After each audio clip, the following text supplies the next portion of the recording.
Welcome to a Foxy Tech Tips tutorial on turning on power saving mode on the RealMe Watch 2.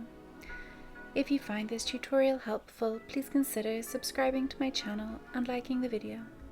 Swipe from left to right on the watch's home screen to open the quick panel.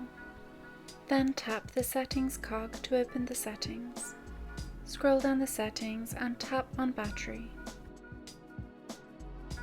Tap power saving mode. Tap the tick to confirm. Your watch is now in power saving mode. You can't use the screen while power saver is on. To turn off power saving mode, press and hold the side button until the green circle is complete. You can also turn on power saving mode from the quick panel. To do this, swipe from left to right to open the quick panel. Then tap the battery icon. Tap the tick to confirm.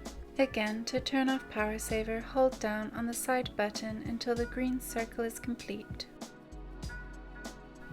And that draws an end to this tutorial. Please like the video if you found it helpful and subscribe to Foxy Tech Tips for more RealMe Watch tips and tricks.